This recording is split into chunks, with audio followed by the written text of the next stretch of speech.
Welcome to Someone Else's Movie, the original podcast where an actor, writer, director, or nebulous industry figure gives a little love to a movie they didn't make. I'm Norm Wilner. I'm a critic, consultant, and programmer based in Toronto, and this is the other thing I do. My guest this week is RT Thorne, a writer and director whose work you might have seen on shows like Utopia Falls or CBC's award-winning drama The Porter.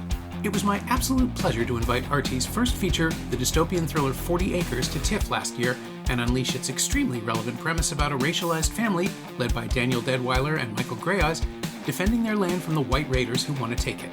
It's in theaters right now across North America, and trust me, you want to see it with a crowd.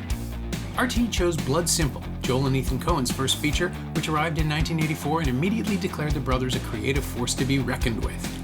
The moody neo-noir follows Ray and Abby, lovers in a Texas town whose affair is exposed by an extremely unscrupulous PI hired by Abby's jealous husband Marty, bringing a whole world of trouble down on their heads. But the thing is, trouble is contagious.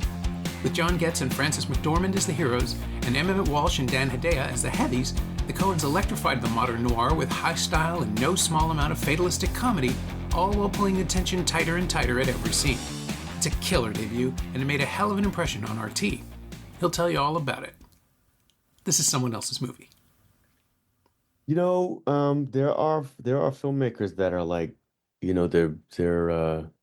they're seminal in my journey of like learning the types of films that I love and the types of the voices that I love, so we know Spike Lee is like, my top shot to, even if I don't love all of Spike Lee's films, I just love that he swings, and he has such a distinct voice.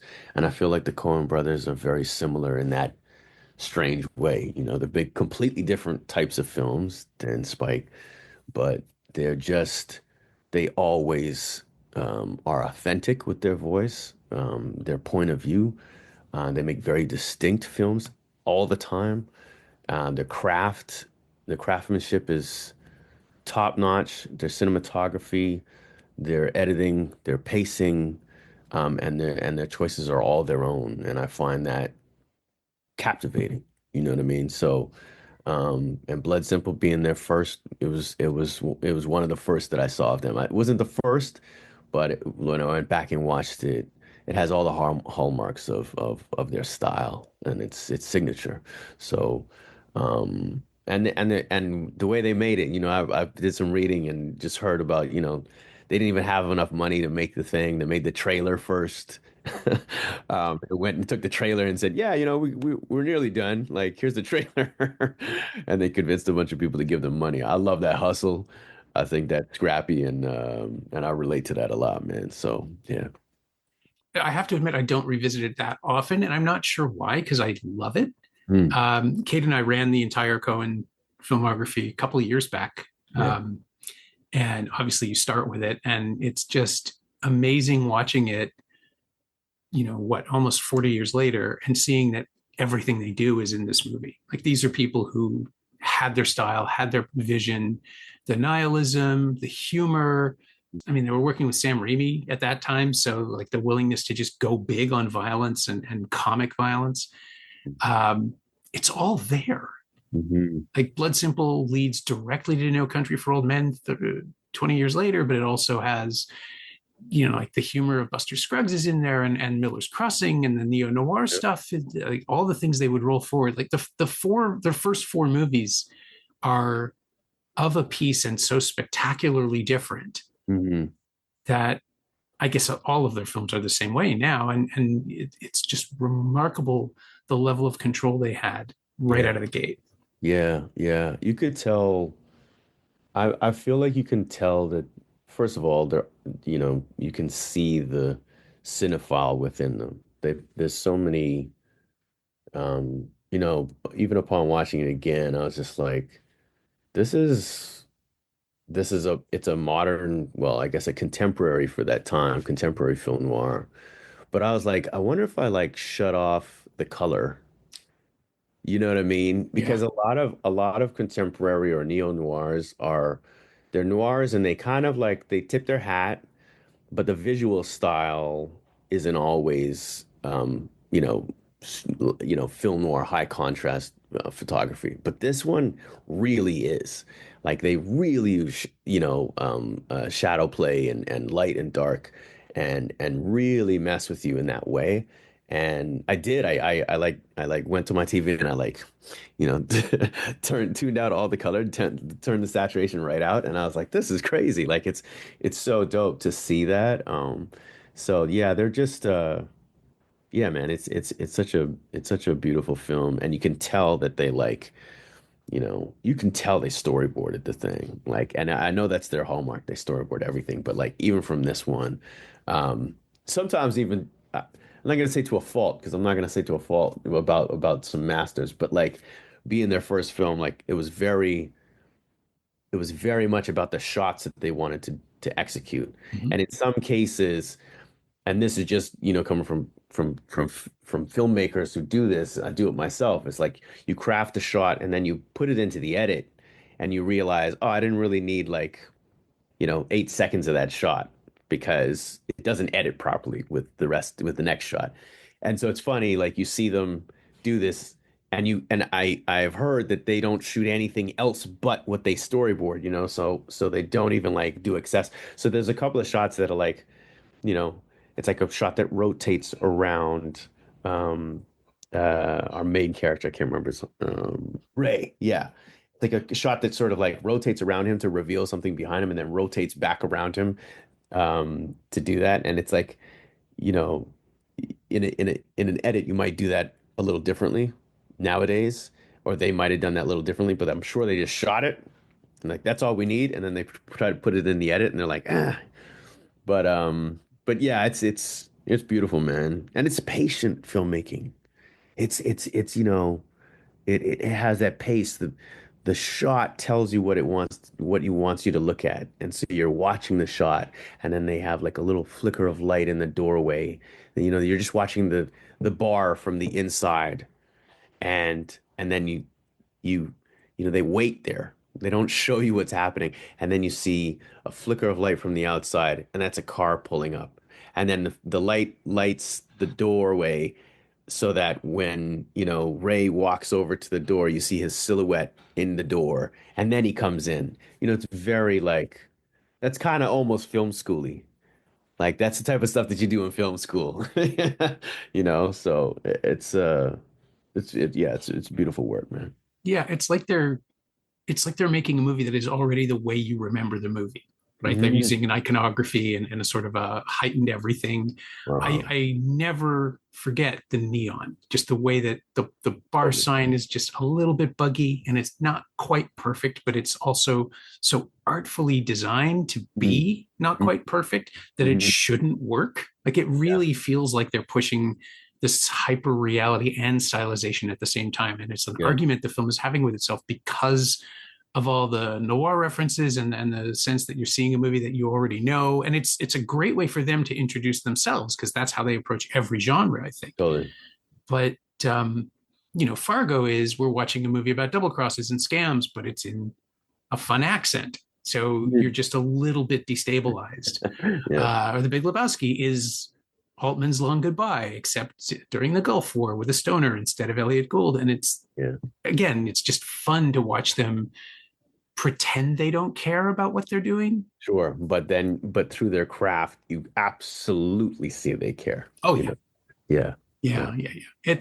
There's so much fun. There is so much pleasure being taken in this movie, and you look back and what are there 5 speaking parts? There's Yeah. and Dan Hedaya doesn't make it past the second act, and No, yeah, it's so crazy. It's so it's crazy. They do so much with so little. In terms of their cast is not large at all. Um, and but as always, they write very interesting characters and have funny little quirky performances, which is wonderful too. And I saw stuff that I didn't see before, as you do when you go back and you look at these films. It's like I saw some influences that I was like, wow, I feel like Tarantino and Avery were mining a little Coen brothers for Pulp Fiction, man. There's a whole sequence where Ray and Abby go back to her place to get her stuff, and he's downstairs playing pool, and then she calls him on the intercom, and I was like, that feels a lot like Pulp Fiction, man. You know what I mean? It feels a lot like Pulp Fiction, and then even Maurice, just some of his conversation. Is kind of very casual conversation. He's talking about volcanoes and not that Tarantino did that, but it's just funny to hear the sort of banter that was in there. And uh yeah, there was another moment too that I was like, I felt like it was a little derivative, not derivative, but like it definitely influenced a scene in Pulp Fiction. Oh yeah, Which well, I mean, all of Marty's monologues could go plugged into Reservoir Dogs. There's totally. there's definitely a common thread there, the chatty gangster thing. But Elmore Leonard's already doing that in The Page, right? Okay. And Yeah, that's there's fair. there's a movement underway. I always wonder too, because I have this theory that neo-noir was about to go in a really different direction when Reservoir Dogs came along. Yeah. Um, because if you look back at 91 and 90, you've got Miami Blues and you've got After Dark, My Sweet, and the Jim Thompson wave that had happened with the Grifters. Well, After Dark is also Jim Thompson, but there's this little burst of really stark, sorry, really stark outdoor sunlit Mm, tense noir where people don't talk a lot and there's a lot more sex. That was sort of flying around out of the 80s with Postman Always Rings Twice and with Body Heat, where they were yeah, really making these movies for adults, horny adults specifically. sure. And Blood Simple kind of gets around that by having the affair already taken place. Yeah. But there's a more sultry thing going on there too. And then Tarantino comes along and it's just guys yelling at each other. And it's like, all right, that's what we're doing from here on in. And there's nothing wrong with that. It's a really good format. That's funny. But it is like it's a divergence in the way stories were being told to the point that now Blood Simple and Miller's Crossing, I suppose, they look like outliers Right. because they don't do the things that everyone now expects because the entirety of the 90s was defined by that stuff. Hmm. So when you see the little chatty stuff, it's just like, oh, this is how you fill out time in an indie. Right. Right. And maybe they were mining the same, maybe they were mining some of the Elmore Leonard stuff. I mean, they definitely have some of that very character, not really character driven, but character inhabited humor, where just like these people are just people, and so they're in this construct, this crime story construct, but they're just regular people, and they talk like regular people do. So I mean, they might have been mining that same space that Tarantino was, but like you said, they have all these heavier and deeper, um I don't say deeper, but their influences are just more um solid in their heads, and what they want to achieve with them, and so they do. Miller's Crossing is just like, I mean, the cadence that the characters speak in, to write that so specifically, you have to really understand the particular era of gangster picks that you're really going after, and then to do it in your own way that's like funny, and so that even if somebody isn't familiar with a lot of those pictures, like I'm not super familiar with a lot of those pictures, I'm sure you are, but like I'm like, whoa, they're talking fast, like, and then I'm catching on, and then I'm like, oh yeah, this is that old gangster, and then it makes me want to go back and find that stuff so I can see more of it. But their trademark wit is in there, so I think it really Tarantino is very interesting. He came into the thing, and I agree with you. He kind of changed that neo-noir into this kind of like dirtbag gangster genre. Yeah. And they were like, well, I don't think we're going to do that. We like our stuff. We're going to stick with our stuff. And they've always been singular filmmakers in that way. Like there's no other filmmakers like them. And whenever you go watch them, I put them in the same echelon as people like like a Wes Anderson or a Spike Lee that are just like, it's going to be this, it's just going to be incredibly distinctive, whatever it is, yeah. Yeah, I mean they are unquestionably auteurist Yeah. cinema, right? Like they define it for a bunch of decades in the American movement, especially when they're working with studios and just refusing to change. Yeah. Because Lee does that too. I don't think Wes Anderson is capable of doing anything that isn't a Wes Anderson movie anymore. I don't mean Sure. that in a negative way. It's Yeah. just that's what he does, and that's Yeah. what people pay for, Yeah. right? Like audiences and financiers want this from him. Yeah. Um, Spike Lee would try things constantly. Like Sure. his '90s output is just every genre all the time, whatever he feels like doing, and then he pops out on the other end with 25th Hour, which is almost the movie that I would hold up to a Coen film in terms of the Right. focus, the intensity of study, and also the whiteness of it, I suppose. Yeah. But I still don't understand why that's dropped off the radar. It's such a powerful work and such a raw Totally and is. immediate film that I think about it in the same Mm. breath kind of as No Country for Old Men, because they're both about society not being able to save you, Mm. and people making poor choices. And so is Blood Simple. I mean, almost all of almost all of the Coen's Oh, work is people yeah. making bad choices and then Totally. Totally. scrambling to make them better. Yeah. But they're yeah, the nihilism and the moral centers of their universe tend to be represented by not assholes, but people like Visser. Like the casting of M. Walsh is this, It's brilliant, bro. yeah, just this black hole of morality. Yes. He is not a good person, but he loves what he does.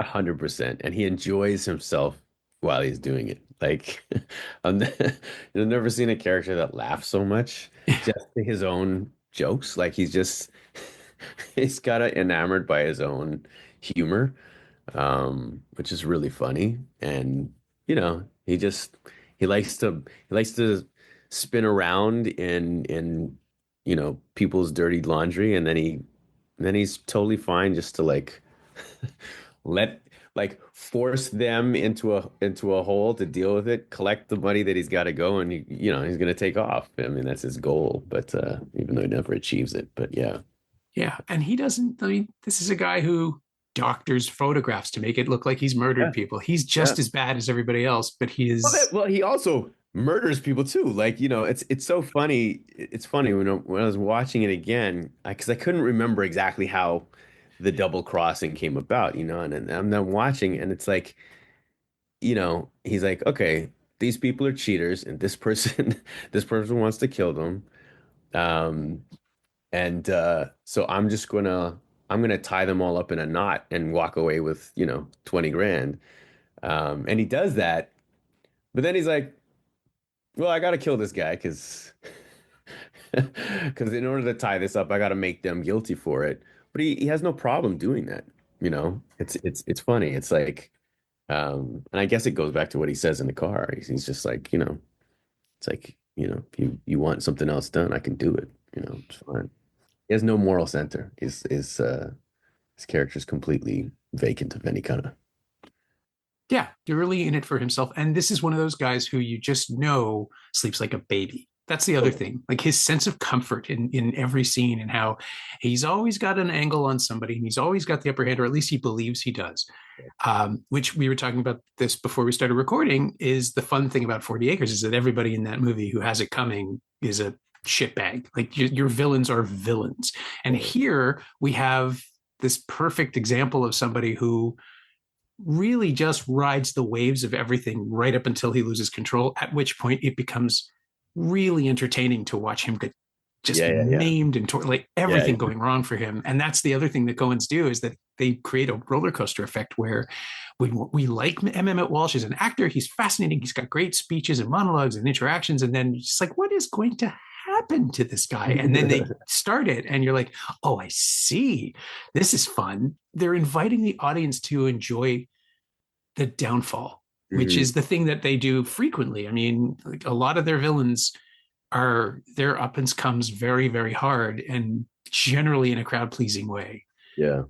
There's something really exciting and about, you said it right there, bro. It's a roller coaster and you get invested in these. characters and you're put in the rooms with them. And when you're like in the room with this character and that's a very particular skill to do that because you can lean back and watch any movie and not feel like you're invested, but it's the writing, it's the performances, and it's a special magic spice that you put on stuff. But, all of a sudden when you're in the room with that character, you feel everything that they're feeling. So it's like you said, like he's a horrible man. He's a horrible man. But like when his hand goes to try to open the window on the other side, Yeah. and then Abby stabs him with this knife through his hand. It's the like you feel that everybody feels that, even though it should be like fuck this guy, like but the knife goes through and you're just like in excruciating pain, and then like I don't know how they shot this, but like part of the glass that his face is up against, it looks like it's hooking his ear, man. Yeah. And I feel like that wasn't planned. And if it was, oh my gosh, crazy. But I feel like it wasn't. But it's just like all of this, that whole moment is excruciating, but actually really satisfying. So it's this wild, like, yeah, there's such an exuberance with their filmmaking that is infectious, man. And I love that. I love that filmmakers, when they got you and they grab you and they take you on that ride with them, and it's so exciting to see that.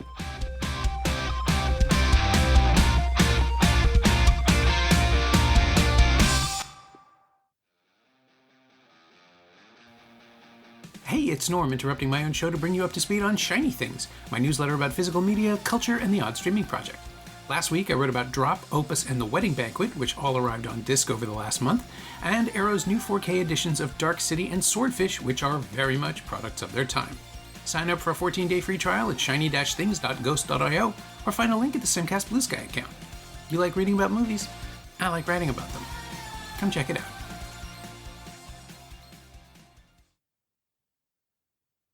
So did you see this? It just sounded the way you were describing it, like you saw it with an audience. Have you actually been able to see this in a theater? Because it's a trip. It's a ride. No, I haven't. No, I haven't seen it in theaters. Ah, Yeah, yeah. When I saw it, it was like the first time I saw it was way back in like my college days, and I was just doing Rogers Video they had their video stores, and they had 7 movies for 7 days for 7. I remember that.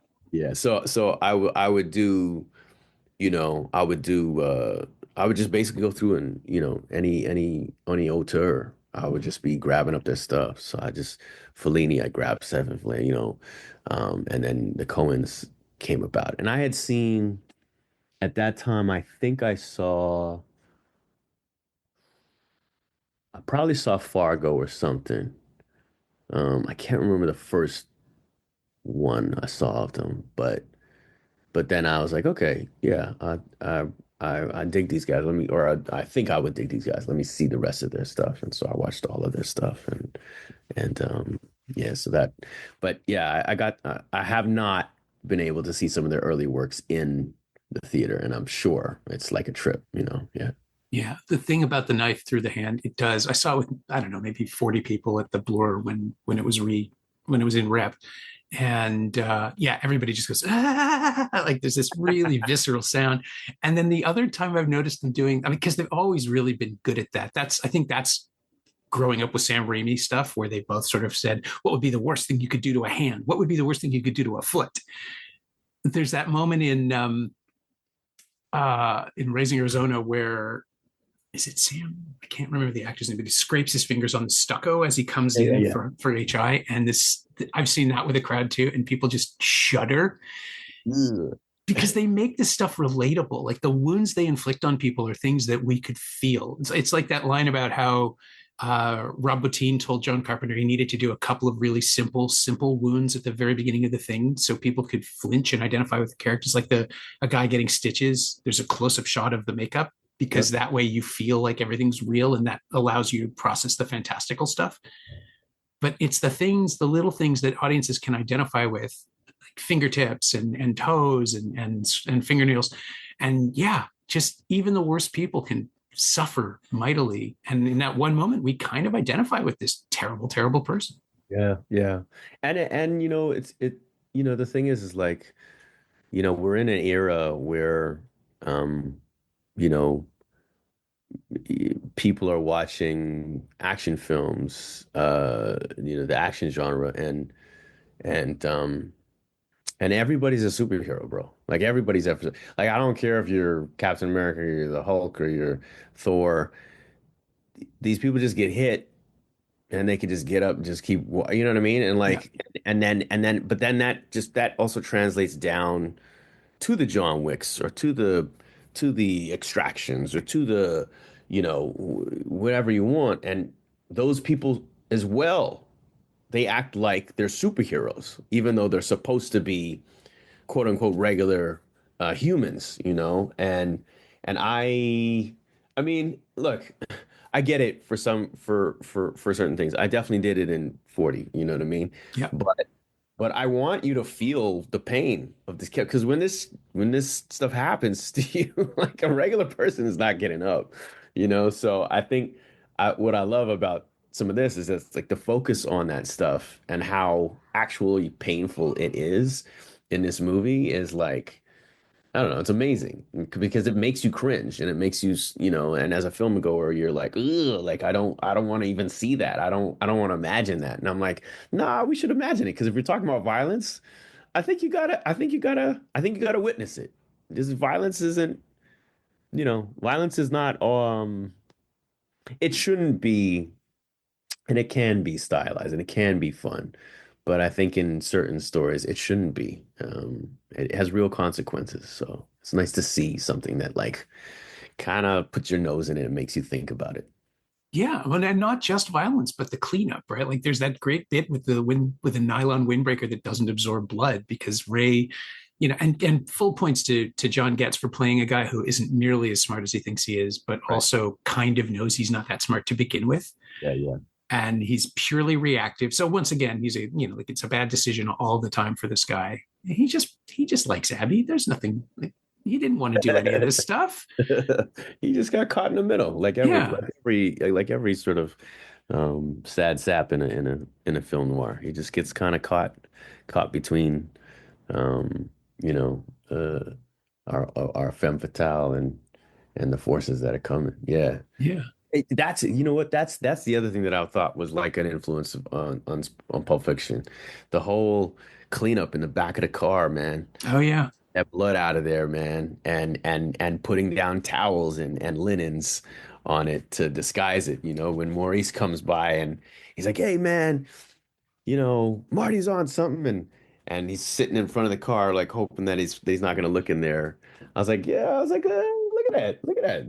There's something there about that. Like, Tarantino spun it out into a whole different scenario and scene with the wolf, but I was like, there's something there. Yeah, Yeah. Well, having the audience ahead of the characters is also a lot of fun in noir, especially. But in this one, and again, I'm just going to keep coming back to each actor and giving them a huge, huge hug because this is Frances McDormand's first movie. first It's film, all right? there. Yeah. And she is so good at playing someone who is trying to think, Hmm. right? Like that's a thing. She does it again in Fargo. She does it in, God damn it, she did it in one of the Transformers movies. Like she's just that good. She can have a moment where she holds the screen by just being still and kind of fretting Yeah, yeah, yeah. and watching Abby keep trying to, because she is the smartest person in the picture Totally. and she is powerless to change anything. Yeah. So watching that comic frustration, like it's no wonder she's so good in comedies. Mhm. But to have that energy in a thriller Mhm. is really interesting because you're just like, oh yeah, she's right. She's right about all of this. Everything she's saying is absolutely correct, and nobody is listening. And things just keep getting worse and worse and worse. And even in the end, like she thinks she's shooting at Marty and she's not. That's like that shaggy dog ending, which is so great. Yeah. Where minor spoilers for a 40-year-old film, but she sells it. Like she sells the real rage behind this woman who is already free. She just doesn't know it. Mm. Isn't that fascinating though? It's a movie that it has this character that enters into these people's lives. They've created their own messed up situation. He enters into their lives and he sows utter confusion and disruption. And and um and there's so many times after he starts doing what he does that none of them understand what's going on. And there's so many conversations where people are, it's like they could talk very clearly about what's happening, but they either don't want to, they're scared to admit the things that they've done or that are going on, so they don't. And it was to me that struck me. I was so fascinated by the skill level to have these people avoiding the truth, but deep inside they know the truth.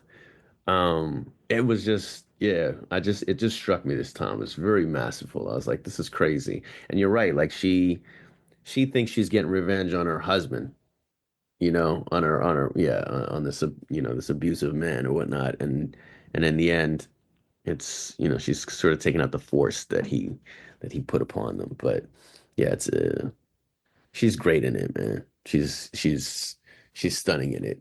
And you're right. It seems to go with like, what I see a lot with the Coens is like you can be the smartest character in their movie and you're gonna be probably treated the worst. It's not gonna be great for you. It's like the world doesn't care how smart you are. Yeah. It's just gonna beat you up.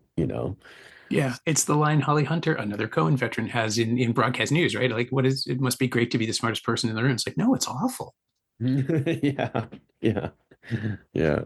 Yeah. And they are so good at, I mean, they'll do caricature, they'll do sort of a cartoonish affect to certain characters. Like, again, like Visser is somebody I think who is really enjoying the state of being M. Emmett Walsh in full flower, like just standing around telling stories and walking away with people's money. But they don't condescend to them. They're still people. Like that was the thing that people were really dismissive around Fargo for the way they were treating characters like Mike Yamagita. And he's maybe the most tragic character in the entire picture on second viewing, because you realize everything he's doing is just desperate lying to Yeah. be with somebody for 5 minutes who doesn't dismiss him. Yeah. And the distancing effect of being encouraged to laugh at people's foibles is the thing they use. And Wes Anderson does it too, right? To hide the emotion. It's underneath everything, but they never bring it out. There are very few Coen films about, lovers, like genuine romance, because Mhm. it's screwball stuff. It's Hudsucker Proxy, or it's Intolerable Cruelty, where the sniping is the thing that draws people closer together. And I can't stand the Hudsucker Proxy, but I do love Intolerable Cruelty. It's my outlier. Everybody else hates it, and I just think, Crazy. I hate it. I know, everybody else But you does. know what? I've only seen it once, so that's actually I shouldn't say that because I do find with their films, the more I watch them, the more I like them. I Yeah, felt that way. I felt that way about uh like Big Lebowski. I was like, all right. And then now I love Big Lebowski is like one of my top 10 films, period, full stop. Like it's incredible. But the more you watch it, so I won't dog you out for Intolerable Cruelty yet. I'd Unless understand if you did. It's fine. Nobody else likes it. But I love the relationship between Clooney and Catherine Zeta-Jones, and the way that they are playing perfect 1940s screwball characters who are just in the present day, and it's slightly annoying and confusing to them, which I just find really funny. And then there's stuff like No Country for Old Men, where there is a genuine romance between like Josh Brolin and Kelly McDonald's characters, but they're kept apart for almost the entire picture, and then they both pay for it. yeah. But they treat, or the film honors the relationship. He is trying to protect her, and she is trying to save him. Yeah. And that's what I like. I think they are closet romantics. You see it in their later work where everything is cartoonish except maybe the relationships where people genuinely care and are trying to do the work, but the world is so stupid and ridiculous that it just keeps getting in the way. And of course, like the H.I. and Ed are a beautiful, beautiful couple in Raising Arizona. They're criminals, they're baby nappers, but the love is real. Yeah, yeah, that's true. I would, yeah, I would. I do think of them as being romantic, probably closeted romantic directors, or the I don't. You're right. I don't think they've ever done anything that's like super romantic itself or about a romance, but they're often, I don't know, there's elements of all of those things within all their work. So I could see it. I'm even trying to think of like, um, and maybe it's romance in different ways, like Miller's Crossing is like, there's a real loyalty Mhm. that Tom has, for his boss, like that drives everything. Like that's, and so I do think that they have like a dedication to their characters' relationships and what those things mean. So I could see that. And obviously, I can't believe I didn't think of right off the top, but Norm and Marge in Fargo, which is this Oh incredibly yeah, of course, supportive of relationship, course. Yeah, played yeah, out in the background, and it's like her pregnancy, I think, signifies the hope for yeah, their entire moral universe for all of their films. Like you spend that first viewing terrified something is going to happen to her, yeah, yeah. and then the second time through it's just like, oh, everything's going to be okay, only bad people get killed, and then you remember, no, they kill a bunch of other people who aren't Yeah, bad. they totally do. Yeah, Yeah, but you can trick yourself while you're watching into yeah. believing that it's a pure universe. But it's I love living in that space because Mhm. I know I can walk away after 2 hours, right? That's the Well, other thing. yeah, yeah, yeah, yeah, yeah, man. No, it was yeah, this was a film that kind of grabbed me, you know, even the way that I watched, because I watched it first. I tried to watch it all in order back then, Mhm. and I just remember it being so distinctive and raw, like I said, it's kind of film schooly. So and it definitely, you know, struck me at that time because I was in, my university days, not quite film school, but I was messing around with cameras and stuff. I was struck by Barry Sonnenfeld, his cinematography, and that put me on a path then to go and look at everything that he had done after that. But just that one shot, there's that one shot, super showy. Probably too showy now for them, but I don't think they would do this again. But just the one that goes down the bar, goes over the drunk person, comes back down, Yeah. and keeps moving. It's just like, some of those shots are just stunning. And then you could see that they were like playing around with stuff, like that. They had like when Vicar comes in and grabs Abby and drags her out into the yard, there's this like manic, like very Sam Raimi-esque, like, The and very, shaky cam. Yeah. yeah, yeah, and very, they went crazy with it in Raising Arizona, but that style, just like, a camera just running at you. Um, you could tell that they were kind of playing with, obviously they had their influence from their mentor, and then they settled into what they really ended up liking a little bit later. But it's just great to see like filmmakers taking swings like that, just super creative, whether it be through cinematography, or pacing or editing. It was, I don't know, it invigorated me when I saw it for the first time. I was like, this is crazy. And it stayed with me. Oh yeah. It's the best possible way to meet them, I think, Yeah. as filmmakers. There's that whole like set piece when um, uh, Ray's trying to get rid of Marty's body, and he drives him out, to the you know, out in the open field, and then um, he has a little panic attack and he has to step back, what he's done, and then he goes back, and then Marty's gone. And then he has to, so then he has to get Marty, and then he's like, "Oh, maybe I'll run him over, and that'll be actually easier." And then he can't run him over because the truck's coming. It's like so many of these again, just like I love that they put you in the car with Mark, like they put you with him so that you're complicit, and then everything that he's doing is like you feel the tension of it. He has to save himself. It's just such a insane and amazing set piece to do, that's not ultimately, I don't know. I don't see a lot of set pieces like that these days. That's a cinematic set piece of tension, um, um, but is not explicitly violent. The violence has already happened. You know what I mean? And that's, I'm just like, that's so cool to see and to feel, as a as a film goer. So, and then, of course, it ends with them burying him alive, which is just horrible. It's just like, it's one of the like worst thing, this is a dirtbag guy, and this is, but like you just like you don't want to see somebody get buried alive. And it's so horrible the way they do it. Like it's just shoveling dirt on him, and you see the dirt trying to breathe. You see the movement of the dirt. It's just like, oh, it's just like so brutal. Yeah. Yeah, apparently that's Ethan under there because Hideo refused to do it. Oh wow, really? Yeah, Oh wow, that's crazy. I didn't yeah. even know that. Or he Okay, may. I mean, how would you get somebody to do that? Like, especially when he threw the dirt in his face. Like, there's that one shot where the dirt's like in his mouth, and you're like, blah, But wow, that's crazy. Yeah, I wonder if Hideo just wasn't available that day because they had no like he was done on the film and they needed a pickup shot. But I can see them because they've got no. This thing was shot for nothing. Yeah, nothing. Yeah, With and again, like not only was this McDormand's first film and the Coen's first, like it's Sonnenfeld's first feature and it's Carter Burwell's first score.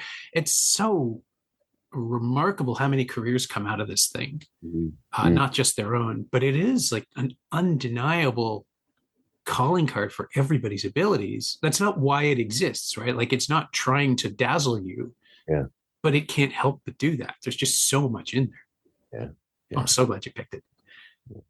I love it. So I've been trying to figure out how or if, because this is the way the podcast always goes, is like, is there something in 40 Acres that you nodded to or borrowed or stole or anywhere in your career? Have you leaned on something specific from Blood Simple or the Coens in general? I mean, other than the fact that the villains should have it coming?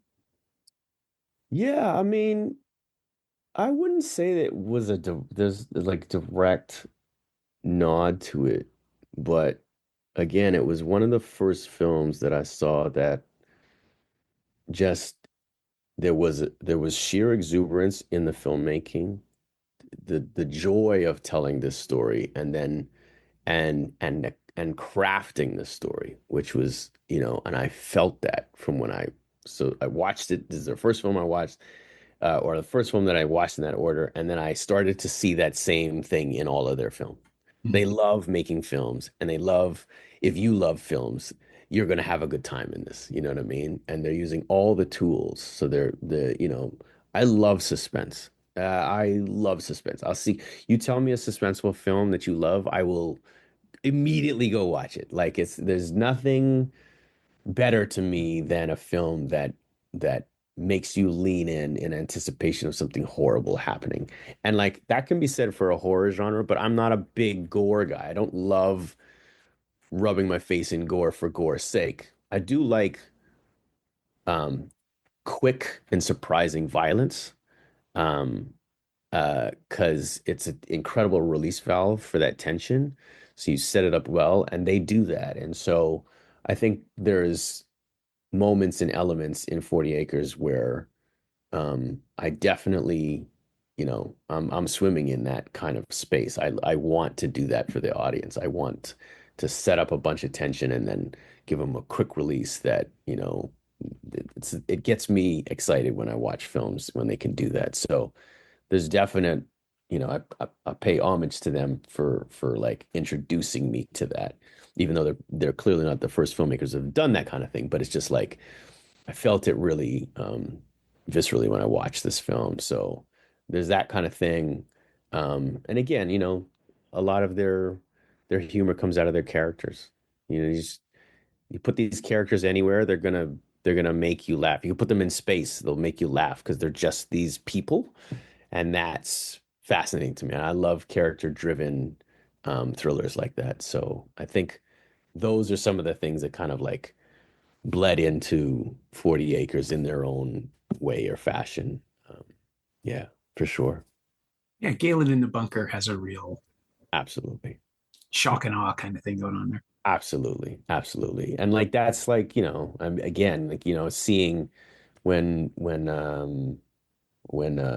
Visser is like shooting through the wall and you're just using light and that's just like a cool it's just a cool I remember also seeing something with the Wachowskis, early Wachowskis, Bound. And Bound, um, I don't think it holds up as good as this film, but Bound, there are these moments of just artistry in presentation of a moment, that are just beautiful, like just stunning. And they're using their full, set of visual skills, the cinematography, the framing, um, the lighting.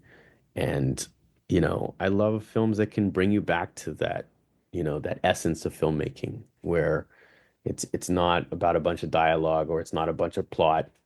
It's just like here's a sequence where a character is like in jeopardy, and we're gonna like pull you in, and you're gonna watch it, and you're gonna hide behind your eyes because you don't know what's gonna happen to them. There's nothing more exciting than that kind of a thing for me in movies. So I cannot wait for people to have the same response to 40 Acres. I mean, I've already seen it happen and it's amazing, but the idea that this is in a theater right now in a lot of theaters, that people can see it as a crowd and experience that same kind of electricity. Yeah, I'm so glad for you. I'm delighted that this is coming out on July 4th too. That's so beautifully perverse. yeah, it is, right? Yeah. I remember when Magnolia and Mongrel were talking about when it should come out, and then they're like, "Well, it's not really a great weekend for you to come out in the summer," and I'm like, "That's fair." And then they're like, "But we think this day." I was like, "Wow, it just felt right." So you take a swing, I feel insanely blessed right now, bro. It's more than I could ever have hoped for. So, and I thank you, Norm, for kickstarting that, brother. Stop it. Oh man, I really do. Thank you so much for that, and having us at TIFF and being a champion, for the film so much is it means a lot, my man. Oh, my pleasure. It really was my pleasure. Just knowing how it was going to play with a crowd and then having that happen. It's just like, yep, that's it. That's exactly what this movie was going to do. I Yeah. did nothing. I pointed to it. You made it.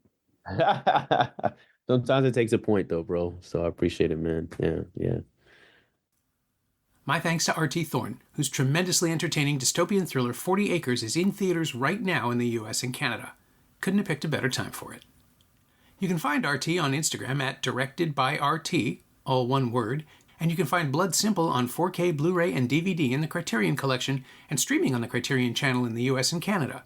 In the US, it's also available on Max and TCM, and of course you can rent or buy it on various VOD services across North America. You can find me on Blue Sky at Norm Wilner, and you can find this podcast there at Semcast, S-E-M-Cast, and on the web at someoneelsesmovie.com. The first year of the show is still available for just $20 at payhip.com/semcast. That's the first 52 episodes of Someone Else's Movie, 41 of which aren't currently available anywhere else. And check out my newsletter, Shiny Things, at shiny-things.ghost.io. I think you'll enjoy it. Our theme song is by The Last Year. If you like it or the show in general, please say so. Leave a review wherever you've been listening. Every little bit helps. It truly does. And check out the other shows on the Frequency Podcast Network while you're doing that. Stay safe, watch movies, get all the boosters. I'll see you next week.